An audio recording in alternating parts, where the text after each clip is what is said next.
Good morning, everyone. Excellent. On behalf of the Brownsville Community Improvement Corporation, I want to personally welcome you to Day 4 of the RGV Startup Week. We are so excited to have you here as we continue this incredible celebration of entrepreneurship, innovation, and collaboration across the Rio Grande Valley. Right? Most definitely. First and foremost, I want to thank each and every one of you for being here. You know, your participation, energy, and support are what makes this event very special. RGV Startup Week would not be possible without our tremendous partnerships that strengthen the community. I want to give a special thank you to the City of Brownsville. Yes. The UTRGV Entrepreneurship and Commercialization Center. The Brownsville Chamber of Commerce, and Texas Southmost College for your outstanding support and collaboration. Of course, none of this would be possible without our generous of our sponsors. We are incredibly grateful to our title sponsor, Arca, Continental, Coca-Cola, Southwest Beverages. Our gold sponsor, PNC Bank. Our silver sponsors, Velocity Texas, all the way from San Antonio. Ruby Group Capital, Origo Works, Harlingen Economic Development Corporation, FAR Economic Development Corporation. Through our partnership at the eBridge Center for Business and Commercialization, we also especially want to thank our sister organization, the Greater Brownsville Incentives Corporation, for their continued support.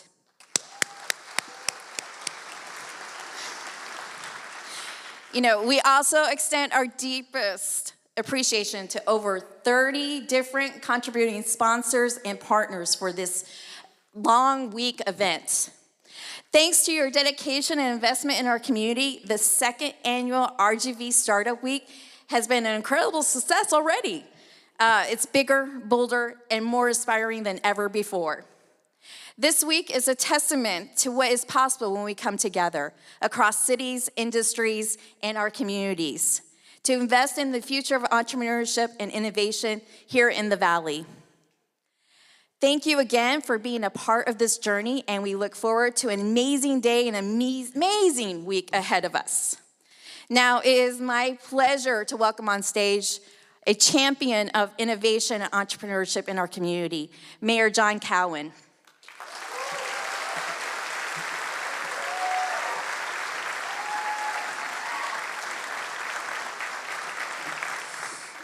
Wow, good morning, everyone. As mayor of the city of Brownsville, I'm deeply honored to welcome you to Day 4 of RGV Startup Week, and to this very special keynote fireside chat with former President Vicente Fox. This week, we come together not only to celebrate innovation, but to also recognize the profound impact that startups, entrepreneurs, and small businesses have on the fabric of our economy.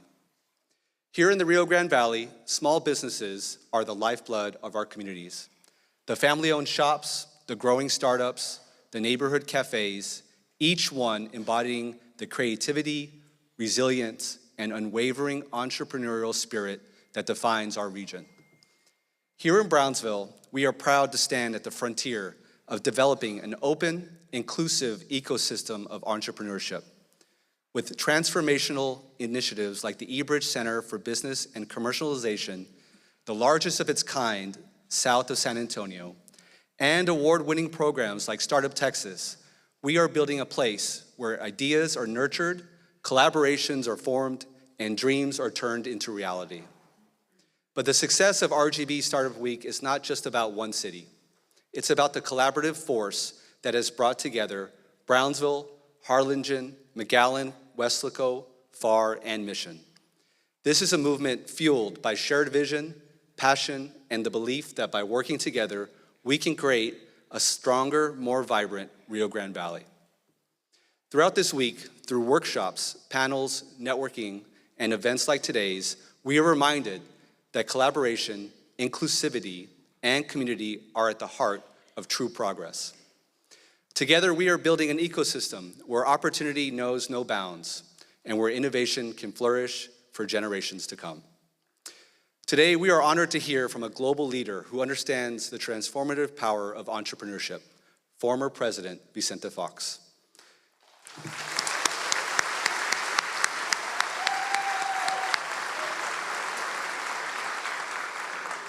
To help guide today's conversation, we are excited to welcome Berenice Garcia of the Texas Tribune.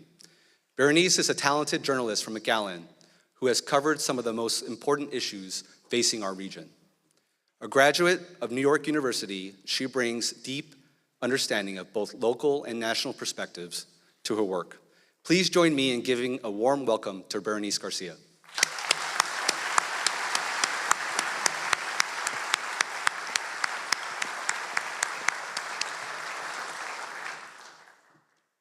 Good morning.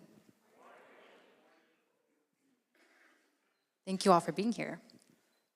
So, our guest today is a Mexican businessman and politician, best known for serving as president of Mexico from 2000 to 2006. He was the first president elected in 71 years who was not a member of the Institutional Revolutionary Party, also known as the PRI.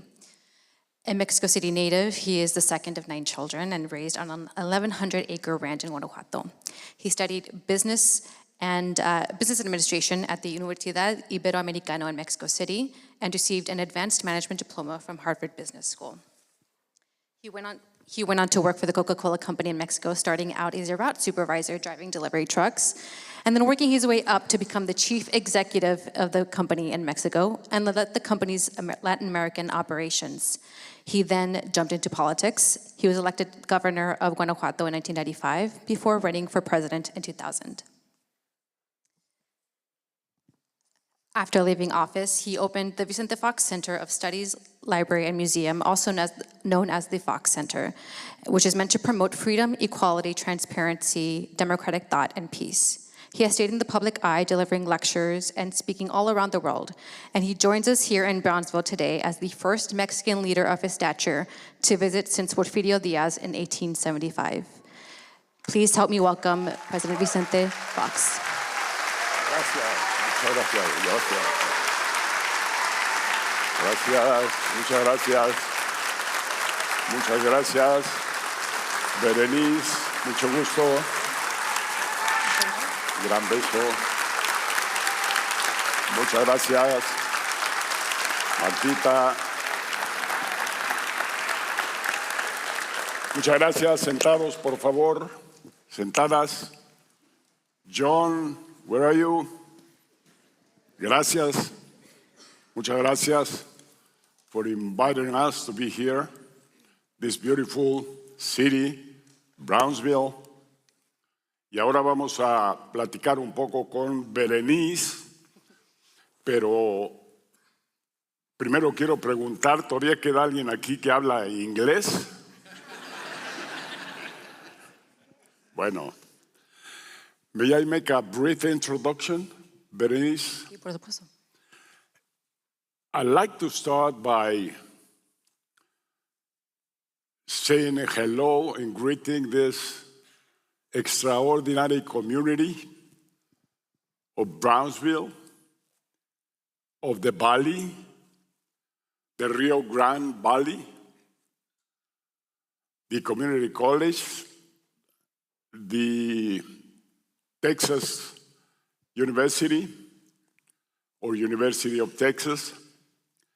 And let me make a brief comment to the past, because today we're here to speak about the future of this community, the future of these students, the future of these entrepreneurs, emprendedores. But about 75 years ago, I used to come to the Valley.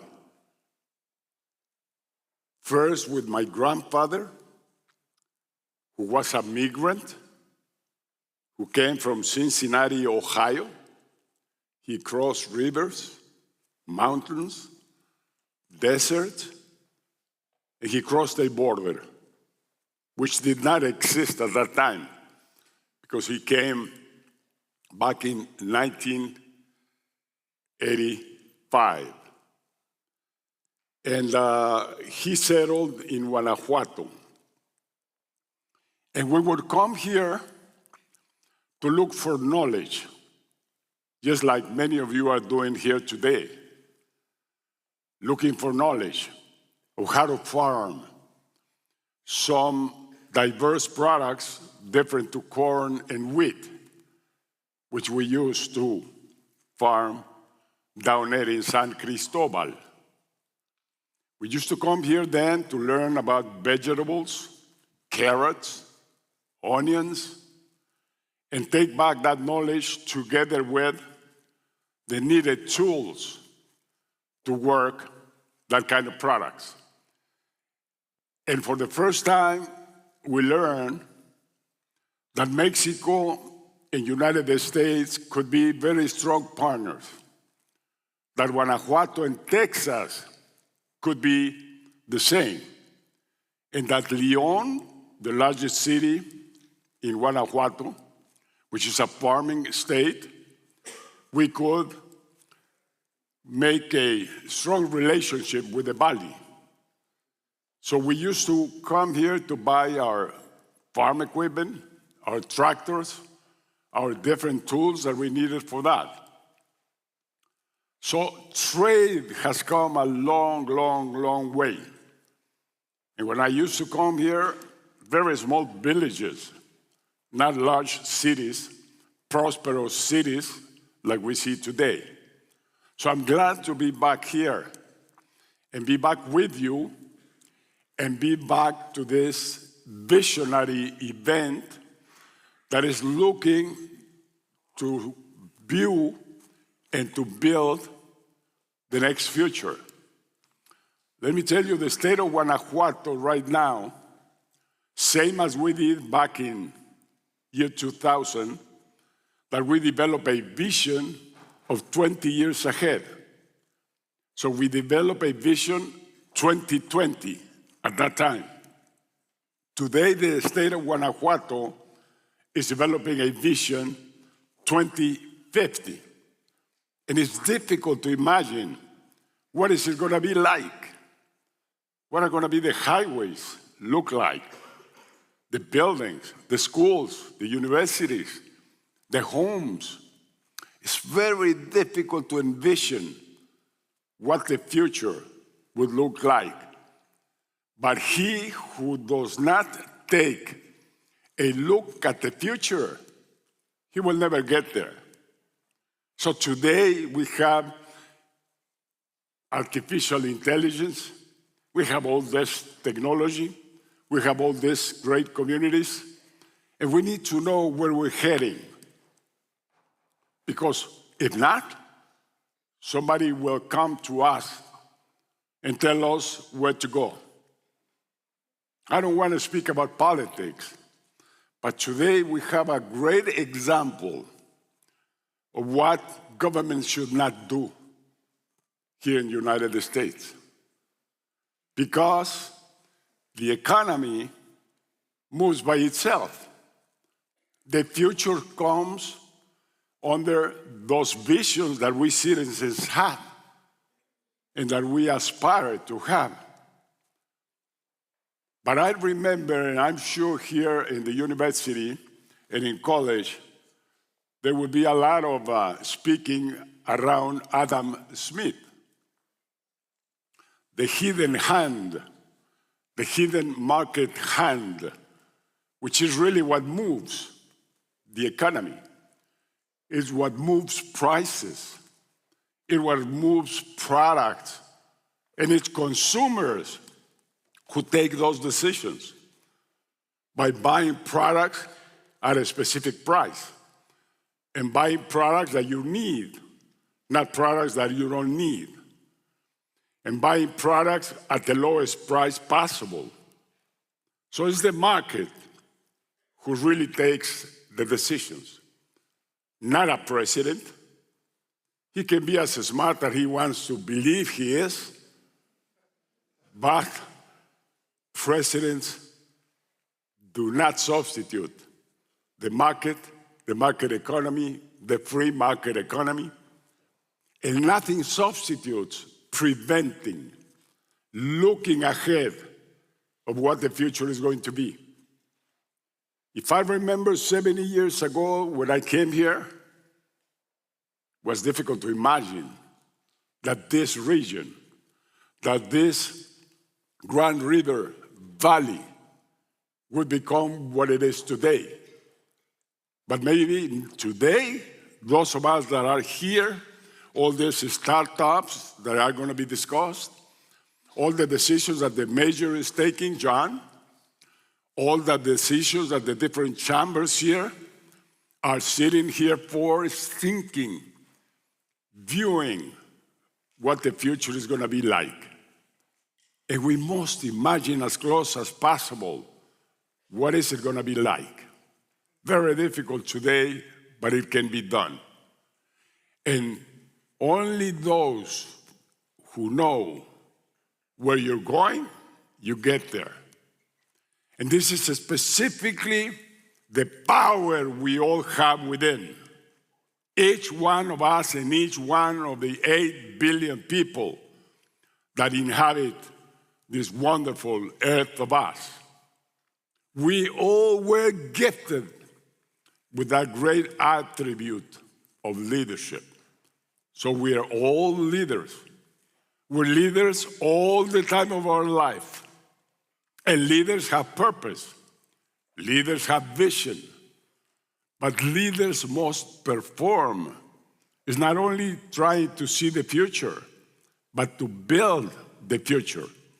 And that's what we're going to be doing, all of us here today and this week. Try to build step by step, brick by brick, that future that we all want to see, a future of prosperity, a future of middle classes and great income, a future of happiness. Let's not just think about the money. Let's think about our own happiness. And leaders were born to be happy.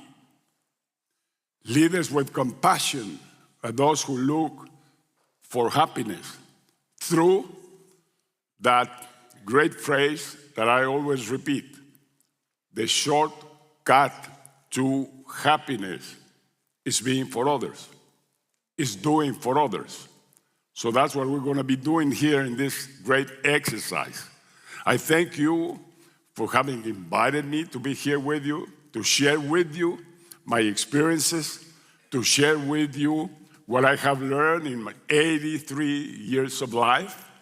And I hope through building this community, through exchanging these ideas, that we're going to be looking for a better future for us and those who are out there, especially those that don't have opportunities. Let's not be selfish. Let's not just look for what we're looking after. Let's look for those who don't have opportunities. And through that, we will get that shortcut to happiness. Vamos. Yeah. Berenice.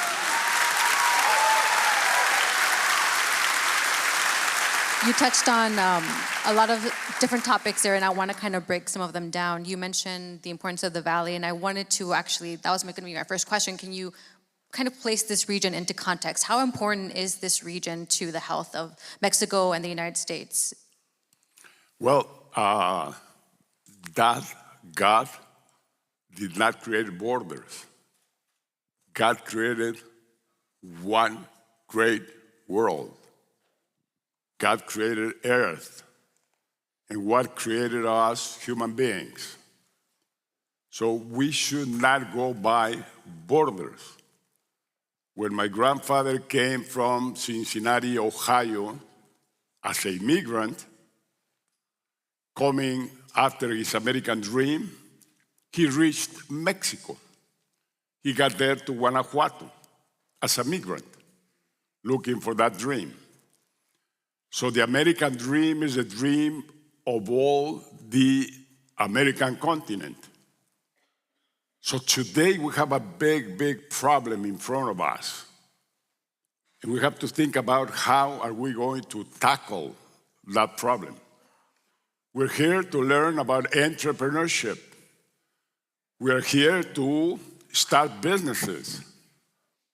But usually we do that under a framework of what we learn in the school and universities, what we learn in economy.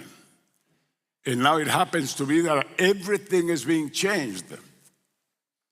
So now we have to think about how long is this new criteria of running a nation going to be lasting? 3 years more? Maybe. With presidents come and go. The problem is, how can we have a stability? How can we all know the rules of the game and not getting a messiahs coming and changing the rules of the game? So if I can ask you, like if you were in office today, how would you negotiate with President Trump on the tariffs? How would you tackle that issue? Can you negotiate with him?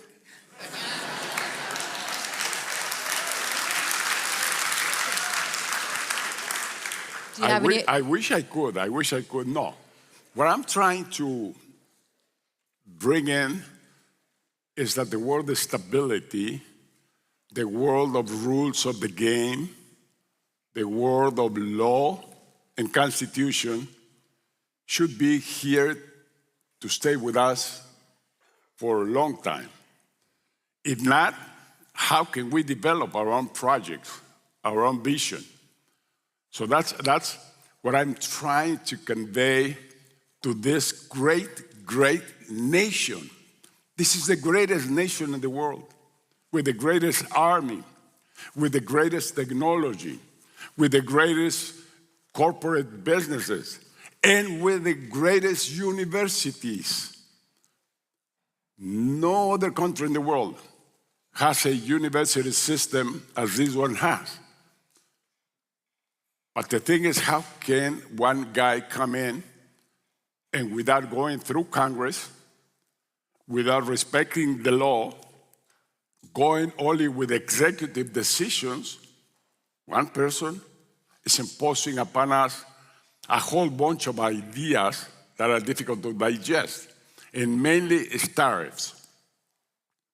Tariff is a really complicated issue, because if we're gonna export from Guanajuato a box of cauliflower on $10, and then you impose 25% on that, so it will get here at $12.50. And yes, US government is gonna take $2.50 on tariffs. And I remember my time as president of Mexico, the largest single source of income for the country's economy, was customs. The money we would get out of customs, more than IRS and more than sales tax. So yes, one short view of this problem would be, okay, I'm going to impose tariffs. I'm going to ask my consumers in the United States to pay for that, because it's not we Mexicans that are going to be paying for that. And we were not willing to pay for the wall. We are ready to export and be competitive. So who is going to be paying those 25% additional costs? US consumers. And what's the benefit of that? There's no benefit. So we have to come back to real basic things that will give us the opportunity to grow and nourish our economies. We decided to go for NAFTA with both countries. We decided to go on a very solid partnership. We decided to associate Canada, United States, and Mexico. And we've been very, very successful through NAFTA. So we established very clear rules of the game. We established law related to this trading exercise that we were going to do together. And the miracle happened. The miracle happened because US corporations like GM, like Chrysler, like Ford, you will pretty well remember not long ago, they were broke. All three of them corporations were broke. And US government had to come and rescue them. But that exercise was not enough. What happened is that those companies decided to become competitive. And through NAFTA, then you have General Motors designing cars, bringing the new technology on automobiles here in the United States, decided to go to Canada to do the part of sophisticated manufacturing, decided to come to Mexico and do the basic manufacturing of those automobiles. And so we have in Guanajuato, one state, 6 million inhabitants, together with Querétaro and Aguascalientes, we have 11 state-of-the-art automobile manufacturing companies. All of them are there, not only GM, Ford, and Chrysler. We also have Volkswagen, BMW, Toyota, Kia, and all of those from Asia. And now, everybody's enjoying much lower cost cars, much more quality cars everywhere. And this is what we learn, because I worked in Coca-Cola and I see my beloved group of Coca-Coleros right here in this audience. We learn in our countries that we should open our markets. So 100 years ago, the Coca-Cola company comes to Mexico and asks permission to Mexicans and invest money in producing the drink in Mexico. 100 years ago, the Coca-Cola company and Coke bottlers have been benefiting, making profits each one of those 100 years. Great. We have to forget about our fresh waters, sandia, melon, papaya, which was our drink before we started drinking Coca-Cola. And that's exactly what trading means. United States intensely benefited from trading, from open markets around the world. And now that we become competitive, now that we learn how to produce with quality all the rest of nations in the world, somebody in the United States comes in and says, okay, that's enough, you guys. I want to change the rules now. So it's not going to be an open border anymore. So I'm not going to let your products coming into this market. It's incredible how we can change our minds through very short periods of time. So in that reality, with those tariffs, with the closing of that market, what can people here, entrepreneurs here along the border, what can they do to maintain that collaboration across Fantastico question, fantastico. What can entrepreneurs do? Exactly what this is all about here, this 8 days. It's startups. It's bringing in ideas. It's bringing in this community to develop all those kind of competitive businesses. And so these startups, just like I just came from Austin, visited this cathedral, so-called capital factory, incredible amount of entrepreneurs, incredible amount of ideas, incredible amount of incubating businesses, incredible amount of money and capital flowing into those ideas, and it's just the perfect world. And that's what exactly is being built here. That capacity to create businesses, that capacity to create jobs, and that capacity to create a future. So that's exactly what we should all be doing, and but we need clear rules of the game. I also wanted to ask you because, when it comes to tensions like tariffs or immigration, right, these really heated political discussions, there can be this really heated rhetoric, right? You yourself, when it came to the border wall, you famously said, we're not going to pay for the effing wall. So I'm just curious, what advice would you give to, company owners, entrepreneurs about how to, maybe ignore that and maybe just focus on getting the job done, on progressing their companies? What advice would you give them? Yeah, the real problem is that we're a community. So if kids here, people from this community college or this university, or entrepreneurs that exist in the valley, are ready to create jobs, are ready to create businesses, the only thing we ask is clear rules of the game. And then everything flourishes, everything works as nobody could ever thought of. So let's do that. And for these kids and these entrepreneurs and these startups that are going to be discussed here, my advice is you are the driver. You are the visionary. You have the ideas. And no matter what you have in front, you move ahead. And that's exactly the spirit of leadership. You just decide where to go and you move. And you start moving. Fortunately, in this great nation, the accessibility to money, the accessibility to investment is incredible, really incredible. I wish we would have something similar in Guanajuato, in our place. Thousands and thousands and thousands of kids come up from universities with great ideas, ready to put them into practice, but they don't get the money. They don't get the investment, the capital investment. If anything, you get a credit from a bank. Credits from the bank charge you 16% a year. So it's very difficult for an entrepreneur, for a new idea, to be able to cover interest rates of 16%. So what we need is investors.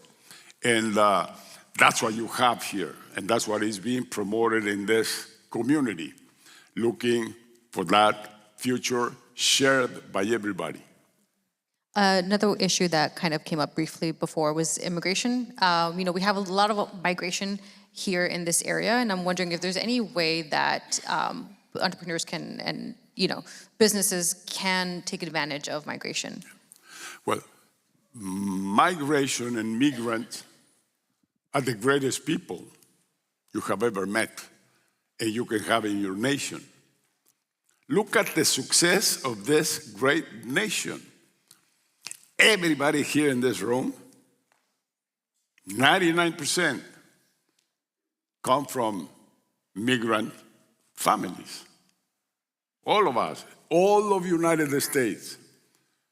This nation has been built all along by migrants. So that's the power, that's the capacity that migrants have. Like my grandfather had that spirit. And that's what this nation has. Now, I am the first one to accept that you don't have to overdo it.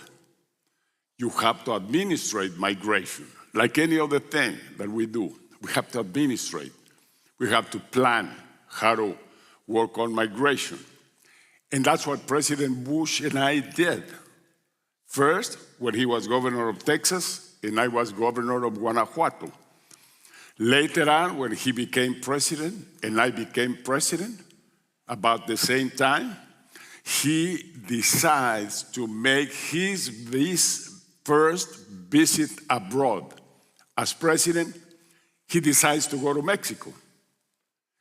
Any other time before, US presidents that go to inauguration the period, they will go to Canada.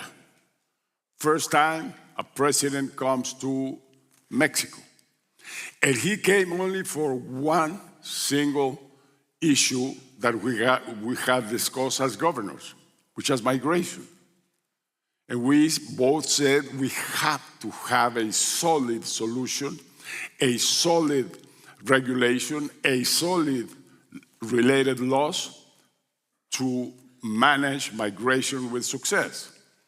So he came with Condoleezza Rice, he came with John Powell, he came with all his team. Guess where? To San Cristobal, to that small community where I was waiting for him. And incredible, he comes through San Cristobal, this dusty small rancheria, ejido, and the 8 limos, all of them one after the other one, not on paved streets, just on dust. And he comes and stops at San Cristobal, and there was my mother sitting there in the patio of the hacienda. And he comes in. You know, he used to walk like this, very strong man. And President Bush. He comes and he gives a big, big kiss to my mother. And my mother just diluted. She faded out. The most powerful man on earth comes into San Cristobal and gives her that kiss. I mention this so that we analyze the elements. One is face-to-face meeting. Number 2 is be friendly, embrace, love. That's what he showed on that visit. And things flow very easily. That's what has to be done in these 8 days. It's friendship, it's love to what you're doing, it's ideas, and then you start moving. And that's what happens when that personal relationship is more important than just the cold signs or policies of a president, even if it's of the greatest nation. And tell you why. Things are changing in the world, changing deeply. China is moving ahead. China is now a largest trading country than United States. China is about to overpass the size of the US economy. China has huge technology today. China has the best electric cars, the BYD. It's autonomous for 1,000 miles. The best Tesla is autonomous only for 500 miles. So things are changing. And I love this nation so much because I love my grandpa that I don't want to lose. I don't want to lag behind this North America of us and let China move ahead and be the center of the world. Pretty soon they're going to be. They're going to be the center of the world. And if we give them the chances we're giving them, because the United States says, I don't like you smell bad, you Mexicans, or I don't like you Canadians, or we're not on that Association for Prosperity, China will take over. China is taking over Latin America. China took already over the Panama Canal. China is wise and is moving. So why should we let the space open? Any open space is going to be filled by somebody else.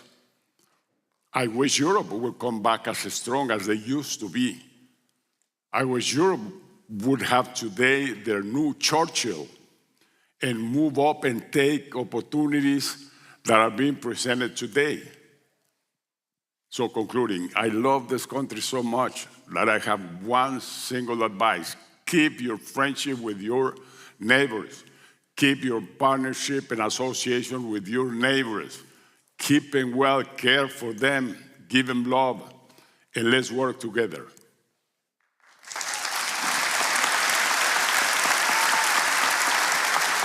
So I wanted to turn to SpaceX. China may be taking over, but they might not be the first to Mars. Just a little SpaceX joke, sorry. So now we have SpaceX that's been set up here near Brownsville. They've invested, billions of dollars, created jobs here in the area, and it can sense that the region is very eager to capitalize on the presence of SpaceX here. So, do you have any advice for entrepreneurs here in the area to take advantage of having this new high-tech company here? Well, it's incredible what is coming to this region. It's really moving. Imagine getting SpaceX from California and bring it to Brownsville. That's just the mammoth opportunity this region is facing in the near future. And for entrepreneurs, one option is that you develop your own idea, you come up with a new product, you come up with a new design for your product, and you move along with that. But the other one is conforming what is happening most everywhere in the world, clusters.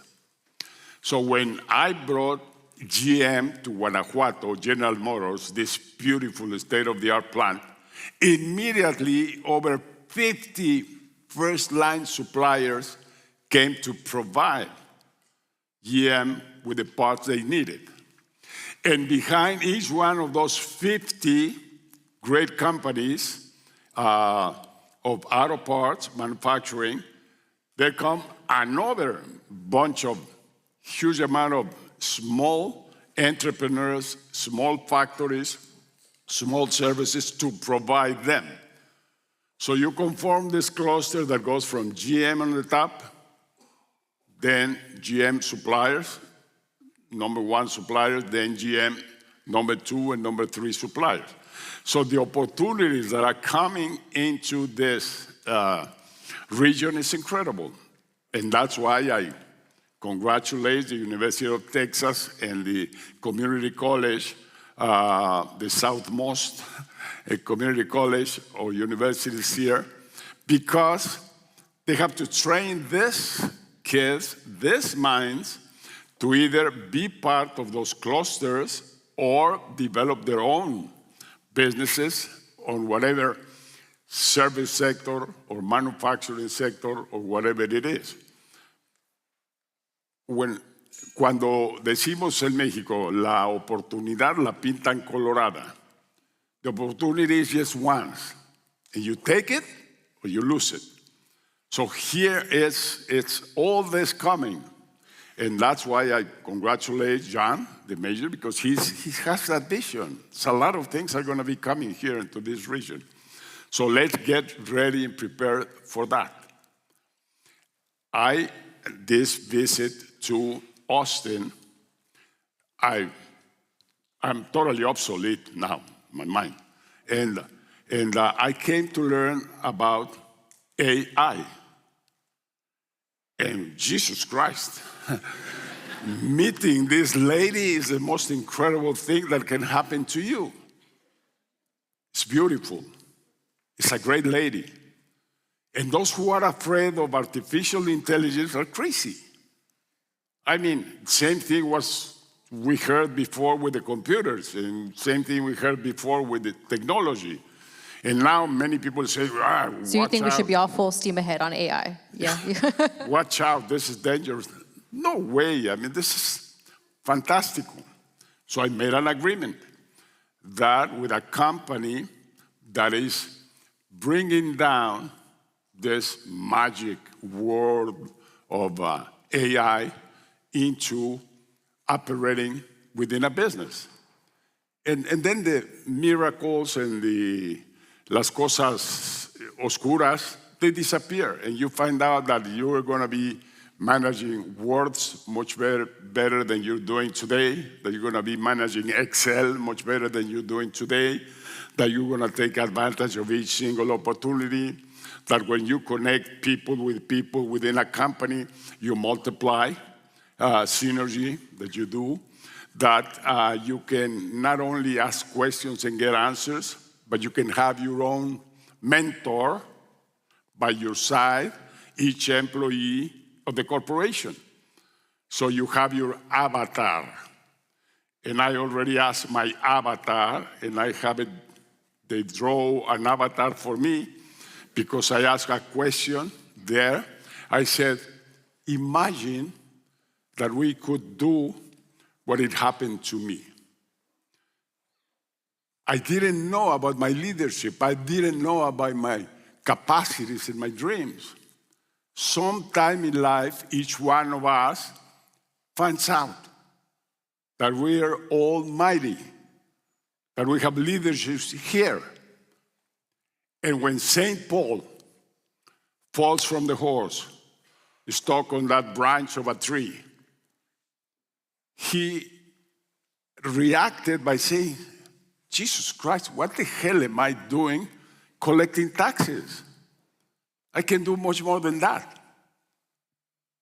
San Ignacio de Loyola, my hero, he also went through that exercise and he learned about himself. He said, I'm not happy with what I'm doing. If we could bring that shock to every kid in this region and in all of Mexico, and all youngsters out there in San Cristobal, where these kids there, the only thing they think about is, I'm going to move north. Me voy al norte. Number two, I'm going to leave school. I'm going to get out of school, and I'm going to start working to sustain my parents. Number three thought that comes to their mind is, I'm going to join a cartel, and I can do 3 times as much salary as I'm doing collecting vegetables at the Fox's ranch. So we have to bring it to each person in Africa, in Asia, in Latin America, that moment of shock, when you discover yourself, when you have the dream, when you think about your future, which is not happening in 80% of the homes in Mexico. So I said, artificial intelligence, give me a hand with this. Give me an avatar that can appear within every single home and family in Mexico and shocks them without questioning. Have you thought about what are you in this life for? Have you thought about your mission in life? Have you thought about your dream? And I'm sure, just with that kid would like to then go to school instead of working for the cartels. Or that kid will analyze that it's much better to stay in Mexico and go to university than coming to United States as a bracero. So, this is the world that is waiting for us, now very close and very near. And you know, artificial intelligence gave me some answers. Now it gave me an avatar called Luma, which means light. And then I said, but that's nice. The lady looks very nice. I like it. But how are you going to get it into every kid's home in Mexico? And she said, magnífico, Fox. ¿Qué me estás preguntando? Y dije, what about if you bring it to the outlet of electricity in the home? Some time ago, you used to get internet through plugging into the electricity output. I said, why can't we do that? Can you appear, you Lumina, can you appear Mexican homes through the electricity outlet? Or how are we going to do it? Summary, we're very fortunate, all of us that are here. Most fortunate that we can participate in this great 8 days. Most fortunate that we can bring all kids from universities, from colleges. Most fortunate we can get some of those kids that are harvesting the tomatoes and the onions out on the Grand Valley working fields. If we can bring them in, give them light. And I know I talk too much and Martha's getting desperate, but let me tell you, this, what I'm saying, is what we do in Central Fox. Martha and I decided, let's create some place. And it happens to be a presidential library. And we said, let's try to touch upon all those kids that are here in the branch and surrounding communities and ejidos. And we decided to go for it, and we did. So we have there what we call the President for the Day program, which is our leadership program. So we use the figure of the president so that you awake in kids something high to think about. And we tell them right from the beginning, A, you were not born to be poor. You were born to do great things in your life. And we're going to tell you here, how do you do that? And then we get in 6 hours of advices, of recommendations, of giving them information, just to awaken in them the capacity to dream. Because otherwise, they think they were born to be poor all their lives. Many of you here are migrants. Many of you or your family or your parents came without a penny in the pocket, like my grandfather when he came down to Mexico. And you had to work hard to open up your way to success. That's the opportunity we must grant to every single human being around us. So let's think about me, yes. Let's think about my ideas and my businesses, but let's be compassionate. Leadership has to be compassionate leadership, not selfish leadership. So, in the meantime, we do things for ourselves, we can be doing things for the other. And that's exactly what we transpires in this room. We're doing for others. We're trying to build opportunities for others. And I think that's the greatest thing that we can do ourselves. Yeah, for sure. I just have one final question for you before we open it up to questions from the audience. And I wanted to ask you on a very specific topic, because it's something that is very important, but it doesn't really get discussed when it comes to business, and that's water, right? We're kind of in a drought right now. We're not having a lot of water, and there's the issue of the 1944 treaty, which was an issue when you were president as well. And so I'm curious as to, like, what is your opinion on where we are with regards to the treaty? What would you sort of wish could be done at this point? See, I'd like to comment on the source of where these thoughts come from. This guy, I'm not going to mention his name, but he thinks he's the most fantastic, a magician in negotiating, in getting things out of view. But he comes with the old Tio Sam stick, and he says, okay, you hold the criminals in Mexico or else. And Claudia got immediately scared. And she immediately sent back here the 26 most renowned cartel lords of Mexico, put them on a plane and ship them here. So this man learned that, yeah, you use a stick and you get things back. So then he said, either you hold migration or else.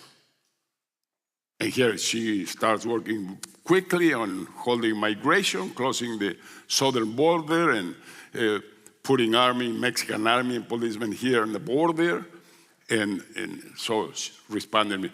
So the guy is getting what he wants up only for this side. And that's what I wanted to touch upon. We need a different way of convincing. We need Congress to approve things so that gives time to this guy to think about double the time, to think about what he's deciding to do. And we need to also, at the same time, to bring about the key issue on all of this. It's love. And here, there's many, many women here in this audience. It's love. Love moves mountains, not the stick. And you do it or else. It's love. It's compassion. It's negotiating on equal terms. It's using ideas to convince the other. So I wish we were in that world where I was born and raised, where you were born and raised, and the world we knew before. And hopefully, things will come back to the original way we human beings deal with each other. Do you think that there's a way to work out that issue when it comes to water? Because, with regards to the delivering water. Did I touch upon the issue of water? The problem is you don't have water, we don't have water. And very few places in the world have water. Yeah. Except Canada. 90% of the territory is water. Except northern United States, most of the territory is water. And then God created rivers, or water created rivers, so that the snow, when it melts, comes down, forms a river, and comes all the way down here to Rio Grande, or goes all the way to Rio Colorado in the California area. And those are the two problems or opportunities that we have. The Colorado River that crosses into Mexico on Mexicali Valley, the Grand River here that is also irrigating part of Mexico. And who says that nation that is further north has to keep all the water? We have to negotiate, we have to speak about the problem, and we have agreements. And those agreements call upon how do we share the Colorado River when it gets to Mexicali, and how do we share the Grand River here when it gets here to Tamaulipas. And the only thing we have to do is to speak, to convince, to make figures, to make plans. How can we save water if we don't have enough in either side of the border? How can we make a more efficient use of water? And that's what we learned in Guanajuato. Guanajuato has 33% of all the wells, 700 meters deep.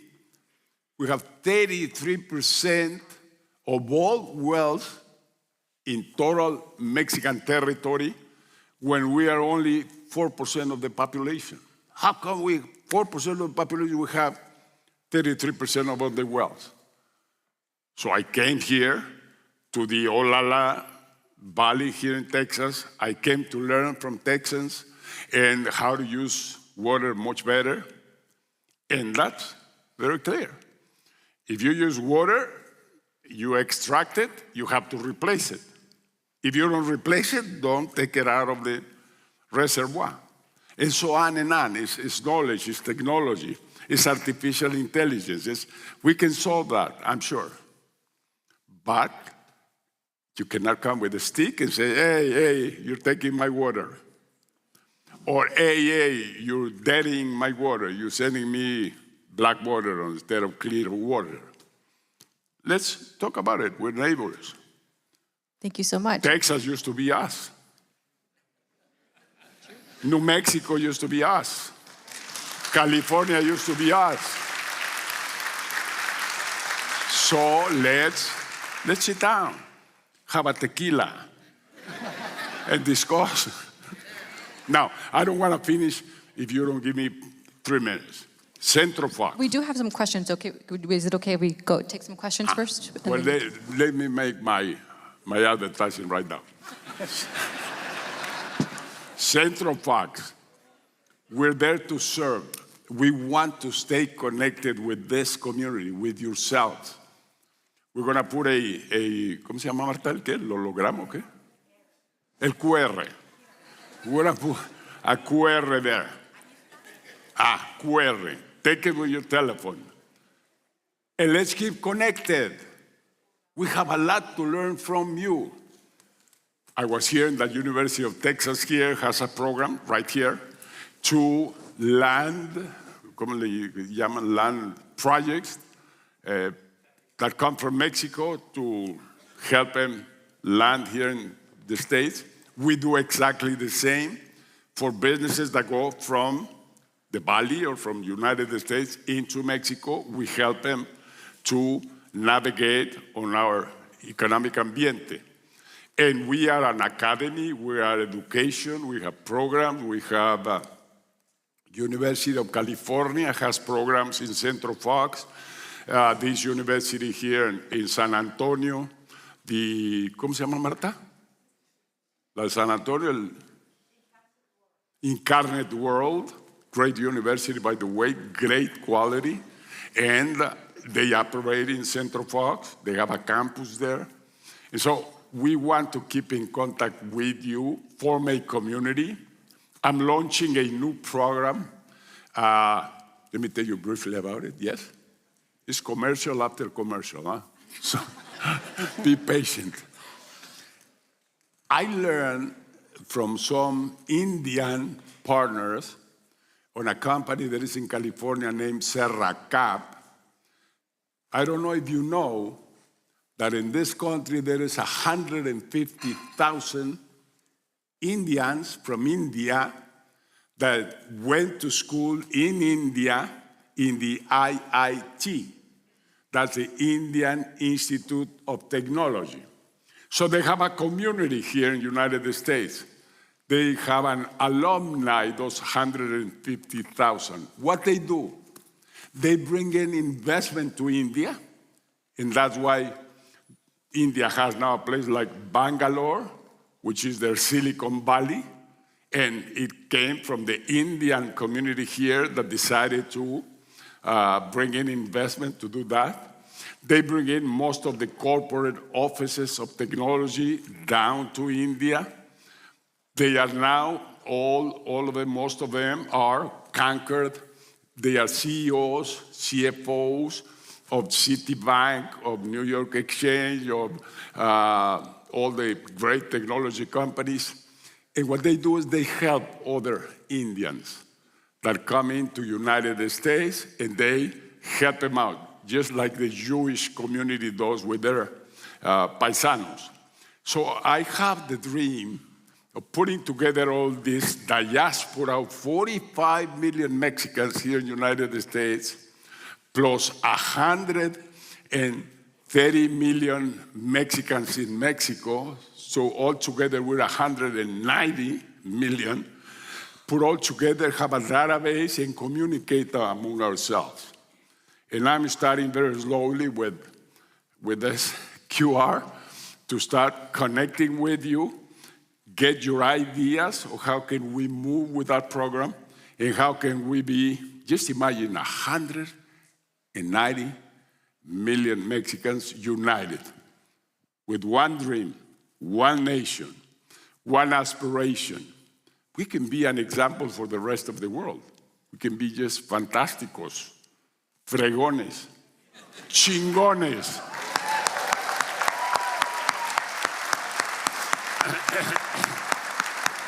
Do we have any audience questions that we can take at this moment?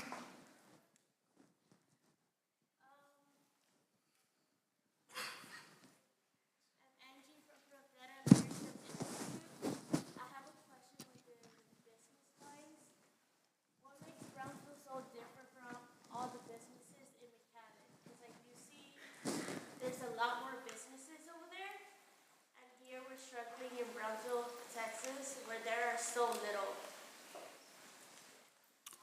If I understood well, you're comparing, for instance, McAllen with Brownsville. What differences do you have on the business sectors that you have?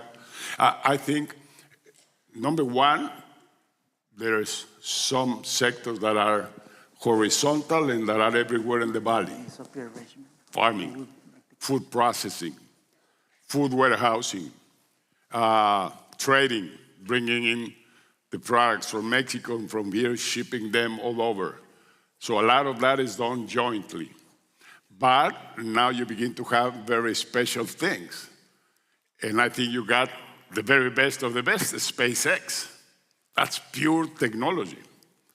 And I heard from some of you, now that we were taking pictures, that a lot of Austin technology companies are moving into here. So you begin to see different sectors of the economy. In McAllen, where you have a lot of retail stores, a lot of things, but each one has its own passion, its own things, and I think the whole of the Grand River Valley is just with a great future ahead.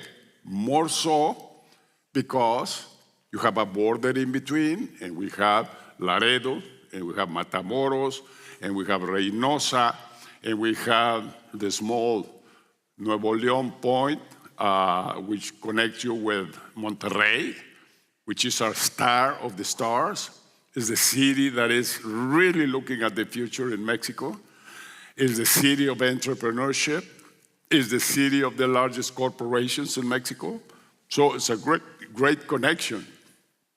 And universities, they were telling me University of Texas is linked with Tecnológico de Monterrey, linked with Universidad de Nuevo León, linked with most of our great universities that we also have in Mexico. So I think I don't know why the hell somebody's dividing us. I don't understand that. Canada, United States, and Mexico should stay together.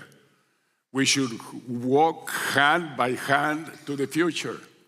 We are the only region that has the capacity to defend the cultural values of the West. All that we learned from Europe, all that we learned on the Western civilization is represented here. And if we don't make it, if we divide ourselves, China will take it, believe me, China, Japan, Asia, Korea. All of them are fantasticos, and they're doing their job. So just question yourselves. What if in the near future, the center of the world economy, the center of trading, the center of technology moves to the east? How are we going to live by? Which are the values that we're going to share with those guys out there? And Confucius was a great man. If it would have been Confucius, fine. But I don't want a Mao telling me what's next in this world. So we have to stay together and be the core, be the center of the world, be the future of the world. Canada, United States, and Mexico, so-called North America. We have another question over here. Mr. President, good morning. A throwback question. From your 6 years as president, who was a world leader that you didn't think you might get along with, that surprised you, and then formed a great relationship? Someone that really caught you off guard. Well, my heroes are all dead.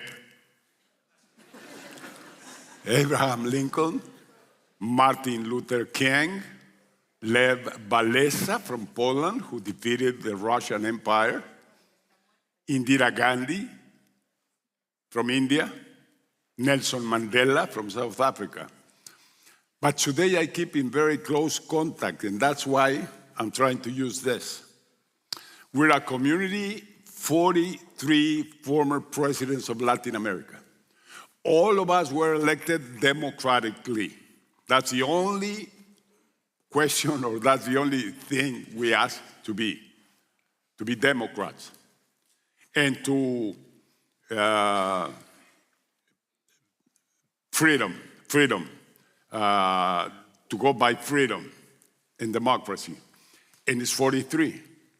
And I'm with former governors in Mexico, with about 18 of them, which also we share the same community. And that's why I would love to go by conforming a community of Hispanic heritage or Latin or Mexican or whatever you want to call it, but open, totally open to have the great, great friendship we have from the American people. We might not have it from the actual president, but we have the friendship and the respect from American people, from American families. And those to me are so dear, like my grandfather, and we should stay together. Do any of those from that group, did any of those surprise you at all? When you first met them, like were they different than what you expected when you met them? Whom? Any of the people from the group that you mentioned? From Of the Latin American president? those Yeah. of the presidents? Yeah.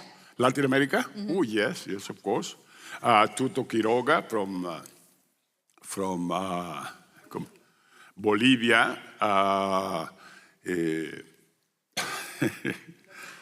A ver, dámelo, Marta, por favor. You're my bodyguard and you're my memory. You're my memory.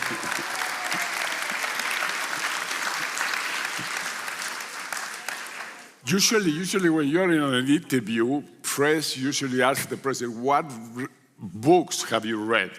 And you say, the Bible. And no other. No. It's all of them that are active, former presidents that are alive from Latin America, all of them were elected democratically.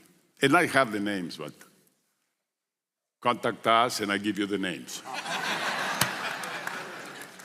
I think we had another question over here. Okay. Oh, Presidente Fox, acá estoy de este lado. Buenos días. Tuve el gusto de conocerlo allá atrás. Esmeralda Villarreal, presidenta de la Cámara de Comercio de Brownsville. Es un orgullo darle la bienvenida a Brownsville, Texas. Y antes de preguntarle, pues un aplauso fuerte al presidente. Mil gracias.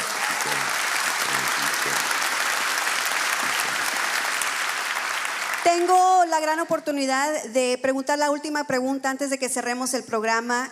Como presidente de la Cámara de Comercio, como binacional, siendo mexicana-americana, binacional, bilingüe y bicultural, he crecido con generaciones de presidentes como usted por medio de mi familia. Yo también crecí en un ejido, aquí en el ejido Las Rusas de Matamoros, Tamaulipas, siendo americana también. Pero quiero, si es posible, que nos dé un mensaje a las generaciones jóvenes. Hoy tenemos más de 200 estudiantes que están ahí arriba, los siguientes líderes de nuestra nación. ¡Raza! Un mensaje breve para los estudiantes que están aquí de todas las edades y todos orgullosamente, casi, un gran porcentaje mexicanos, americanos y también binacionales. De nuevo, gracias y bienvenidos a Brownsville, Texas. Bueno, muchísimas gracias. Mi mensaje número uno es, denme chance de ser como ustedes. A los 83 años, you have a lot of sabiduría, wisdom, because you have gone through a bunch of experiences and problems, opportunities, and so on and on.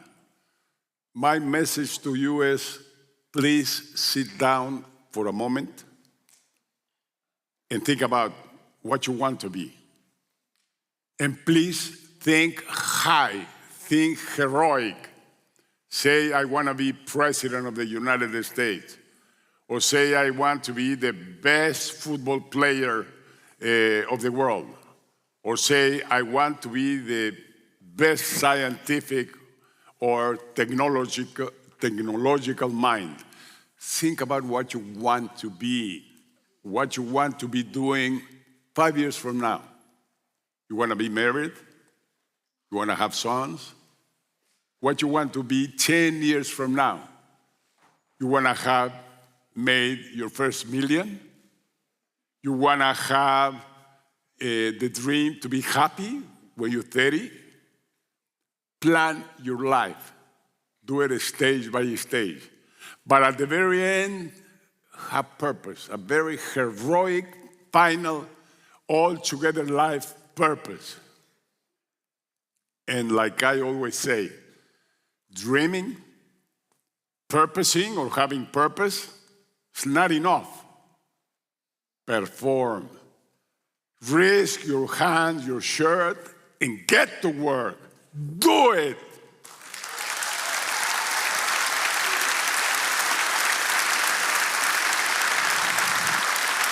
Thank you so much, President Fox, for being here with us today. Muchas gracias. Please, another please find a round of applause for President Fox for being here. Muchas Thank gracias. you. Muchas gracias. Muchas gracias.